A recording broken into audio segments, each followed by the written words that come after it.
드디어 2024년도 새해가 밝았습니다.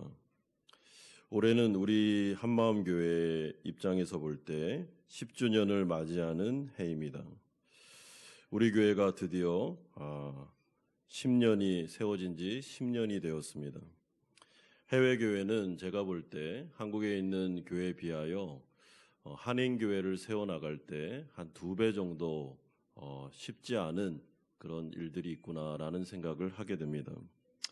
만약에 그렇다면, 이것이 맞다면 우리가 10주년을 맞이하는 해이지만 사실은 어떻게 보면 20년 정도 곱하기 2 해서 한 20년 정도의 세월이 흐른 것 같다라는 기분이 듭니다. 여러분, 이런처럼 해외교회에서 한인교회를 이루어 나가는 것은 쉬운 일이 아닙니다. 그러므로 우리가 10주년을 맞이한 이 해를 바라보면서 이제 우리 교회는 청소년기를 벗어나 이제는 장년기로 성숙한 시기로 들어가는 것이 아닌가라는 생각을 하게 되었습니다. 이런 점에서 이번에 교회의 목표를 건강한 예수 제자 공동체라고 잡았고 회복, 훈련, 부흥이라는 목표를 세웠습니다.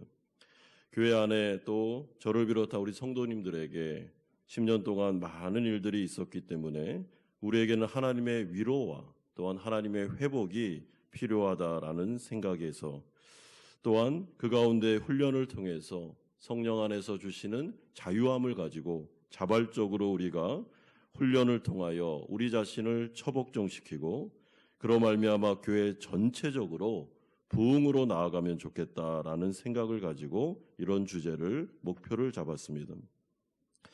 여러분, 좋은 교회라고 한다면 어떤 교회가 좋은 교회겠습니까? 제가 생각할 때는 전인격적으로 성숙한 영적인 부모들이 많은 교회가 좋은 교회라고 생각합니다. 영혼들을 돌보고 영혼들을 생각해주고 나 자신뿐만 아니라 다른 사람들을 붙잡아 줄 수 있는 교회, 이런 교회가 좋은 교회가 아닐까라는 생각이 듭니다.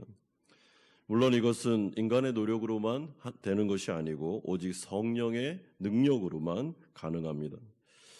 따라서 저는 신년 특별 새벽 기도회를 준비하면서 2024년도의 목표에 맞게 4번에 걸쳐 설교를 할 텐데, 오늘은 건강한 예수 제자 공동체가 무엇인가, 둘째는 회복에 대하여, 셋째 날에는 훈련에 관해서, 넷째 날에는 부흥에 대해서 살펴보려고 합니다.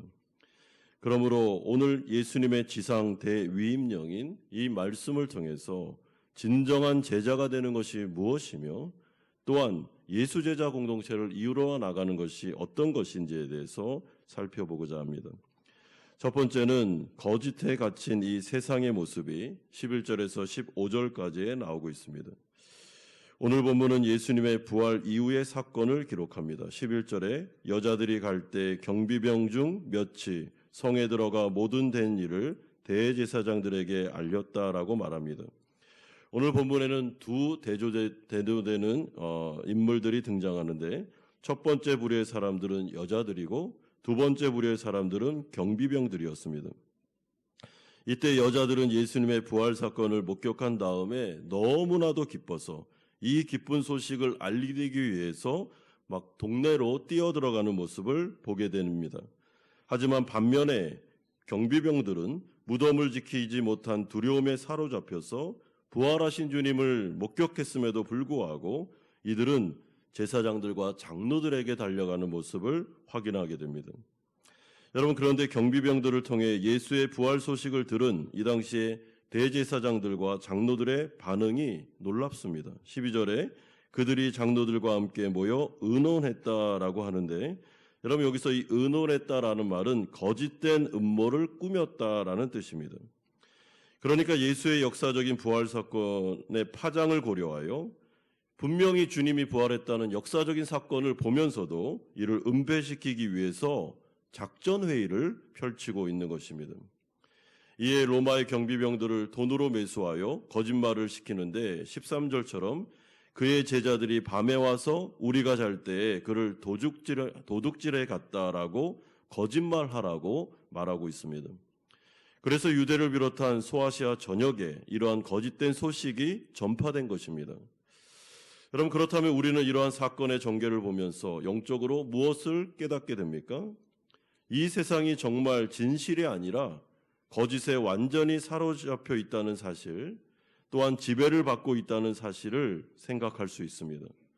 아니, 어떻게 이럴 수가 있습니까? 예수님의 부활을 역사적인 사건을 목격했음에도 불구하고 그것을 로마의 경비병들은 직접 눈으로 봤는데도 어떻게 이런 식으로 거짓을 꾸미고 거짓말을 할 수가 있는 것입니까? 이로 인한 영적인 피해가 얼마나 막심합니까? 하지만 이것이 바로 하나님을 향한 인간의 영적인 상태며 죄에 완전히 사로잡혀 거짓과 악을 정당화하고 있는 이 세상, 사탄이 거짓으로 다스리고 있는 그런 세상임을 우리에게 알려주고 있습니다. 따라서 우리는 이 세상을 영적으로 평가할 때 진리만 퍼져 있거나 사람들이 다 진리를 좋아할 거라고 생각하시면 안 됩니다. 그것은 굉장히 순진한 생각입니다.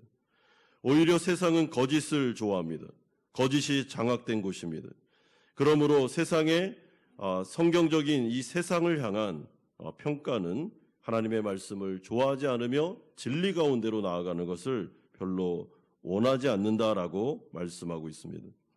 따라서 오직 성령의 은혜가 아니면 인간의 구원과 회심은 불가능하며 또한 영적인 성장은 이루어질 수 없다라는 것이 오늘 이 본문의 첫 번째 주제입니다. 그러면서 두 번째로 예수님은 제자들을 부활의 증인으로 부르는 장면이 16절에서 17절에 나오고 있습니다. 예수님은 이러한 거짓된 세상으로 이제 제자들을 사명자로 보내십니다. 16절에 11제자가 갈릴리에 가서 예수께서 지시하신 산에 이르렀다라고 말합니다. 여기서 11명의 제자들은 교회를 대표하는 자들이기 때문에 지금으로 말하면 여러분 여기 앉아 계시는 우리 성도님들을 말하고 있는 것입니다. 그런데 그 부르신 장소가 어디입니까? 갈릴리에 위치한 어느 한 산이었다고 말합니다. 여러분, 갈릴리라는 지역은 예수님의 선교와 전도가 시작된 장소고, 산이라는 것은 마태복음에서는 하나님의 임재가 나타나는, 하나님이 신현하시는 곳이 바로 이 산에 대한 개념입니다. 그러므로 예수님은 지금 메시아로서 하나님의 권위를 가지고 11명의 제자들, 즉 교회와 성도들을 사명자로 부르고 있습니다. 따라서 하나님께서 세우신 교회와 성도들의 제자도의 사명, 가서 제자 삼으라 라는 이 사명은 해도 되고 하지 않아도 되는 그런 성격의 사명이 아니라 반드시 해야 되는, 반드시 이루어야 되는 절대적인 지상 명령임을 여러분 기억하셔야 됩니다. 그런데 예수님께서 사명자로 부르신 11명의 제자들의 영적인 상태가 어떠했습니까? 17절을 보십시오. 예수를 배웠고 경배하나 아직도 의심하는 사람들이 있더라.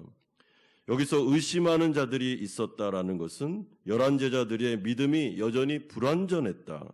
아직도 예수님의 부활에 대하여 의심하고 있었다. 믿음이 연약했다라는 의미입니다. 그러므로 우리는 이 사실을 통하여 예수님께서 11제자들을 부르실 때 이들의 믿음이 완벽했기 때문에, 완전히 준비됐기 때문에 신학적으로나 영적으로 정말 아무것도 모자른 것이 없기 때문에 부르신 것이 아님을 확인하게 됩니다. 이들은 여전히 연약했고 의심이 많았고 믿음이 약했던 자들입니다. 그럼에도 불구하고 주님은 이들을 사명자로 부르시는데 여러분 뭘 믿고 그렇게 하시겠습니까? 11제자들을 믿은 게 아니라 이제 예수님께서 보내실 성령을 믿었기 때문에, 성령께서 하실 것을 알았기 때문에 주님은 이들을 사명자로 부르시고 세상으로 파송하고 있습니다. 여러분, 성령 하나님이 하시는 역사가 무엇일까요? 성령님은 예수 믿는 자들의 안에 내주하심으로 그들과 동행하시고 카운슬링이 되주시고 그들을 인도하고 보호하시며 영적으로 성숙시켜 주시는 분이 바로 성령 하나님이십니다. 그러므로 예수님은 제자들의 미래를 보고 있습니다. 이들은 반드시 성장할 것입니다. 그리고 성장하는 그 가운데 믿음이 연약한 이들에게 오순절 성령 사건을 통해서 성령이 부어지면서 능력을 받게 될 것이고, 그러므로 그들 가운데 변화가 일어남으로 말미암아 하나님의 일꾼들이 될 것이다. 이 미래를 바라보며 확신 가운데 이들을 부르고 계십니다. 따라서 우리가 하나님의 일을 할 때, 하나님께서 우리에게 사명을 맡겨주실 때 우리가 완벽해서 사명을 주시는 게 아닙니다. 내가 믿음이 준비되어야만 하나님께서 나를 쓰실 거야 라는 생각은 그러므로 옳지가 않습니다. 좀 부족한 면이 많고 믿음이 연약해도 신학적으로나 성경적으로 좀 모자라는 부분이 있어도 하나님께서는 충분히 나를 하나님의 일꾼으로 부르셔서 나를 통하여 역사를 이루실 수 있다라는 것을 믿어야 됩니다. 왜냐하면 사명을 주시는 그분은 성령도 함께 주시기 때문에, 능력과 감당할 수 있는 힘을 주시는 분이시기 때문에 그런 것이죠. 그래서 교회의 사명자로 부르신 자들에게는 다 은사를 주십니다.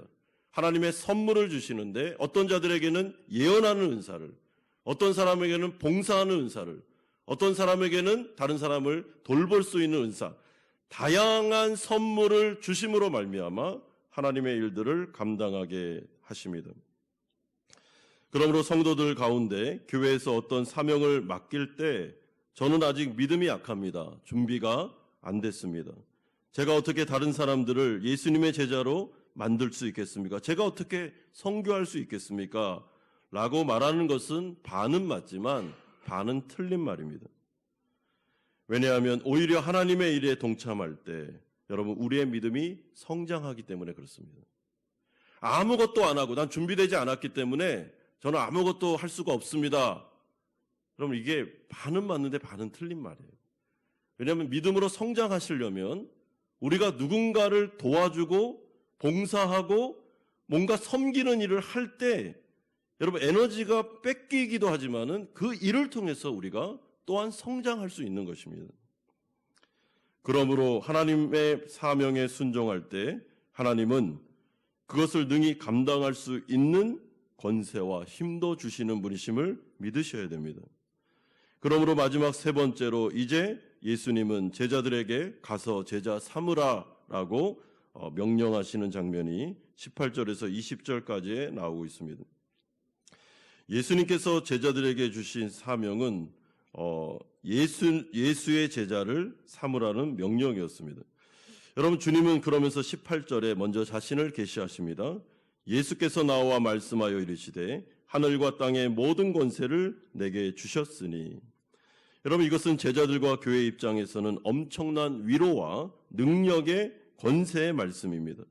왜냐하면 하늘과 땅은 영적인 세계와 이 세상의 물질 세계를 총망라하는 개념이므로 예수님은 실제적으로 온 우주 만물을 통치하는 분이심을 알려주고 있기 때문에 그렇습니다. 그렇기 때문에 두려워하지 말고 걱정하지 말고 나를 믿고 나의 사명을 한번 감당해보라 라고 제자들과 교회를 먼저 격려하십니다. 그런 다음에 구체적인 사명을 하달하십니다. 19절에 그러므로 너희는 가서 모든 민족을 제자로 삼아 아버지와 아들과 성령의 이름으로 세례를 베풀고 내가 너희에게 분부한 모든 것을 가르쳐 지키게 하라.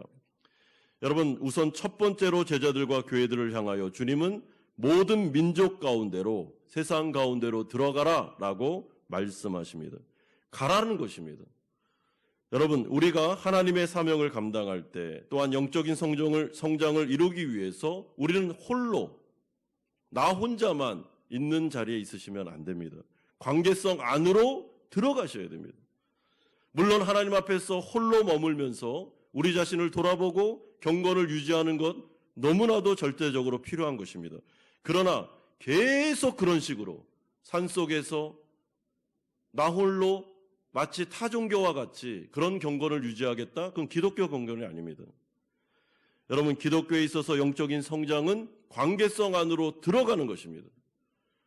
세상에 있는 거짓된 세상과 또한 파괴되어 있는 그 관계성 안으로 들어가면 상처를 입고 여러 가지 어려움을 당하고 그런 가운데 힘들 것이 예상되지만 그럼에도 불구하고 예수님께서는 이리 가운데로 내가 너희를 보낸다라고 말씀하신 것처럼 계속 들어가셔야 됩니다. 여러분 그 안에서 우리는 하나님의 복음을 전하고 연약한 성도들을 양육하면서 또한 내 자신이 그 관계성 안에 성숙해 가면서 예수님의 제자로 만들어지는 것입니다. 그러므로 관계성을 떠난 영적인 성장은 없다라는 것을 기억하십시오. 두 번째, 예수님은 교회와 성도들을 향해 만약에 어떤 사람이 복음을 듣고 예수를 믿기로 결정했다면 그에게 세례를 베풀고 하나님의 말씀인 성경을 가르쳐 지키게 하라라고 명령하고 있습니다. 왜냐하면 그래야만 어린 성도들이 영적으로 어른으로 성장하여 또 다른 영혼들을 예수님의 제자로 삼을 수 있기 때문에 그런 것입니다. 그러므로 주시는 이 사명의 두 번째 사명은 양육하라는 것입니다. 여러분, 영적으로 우리가 성장하기 위해서는 누군가를 양육하셔야 됩니다.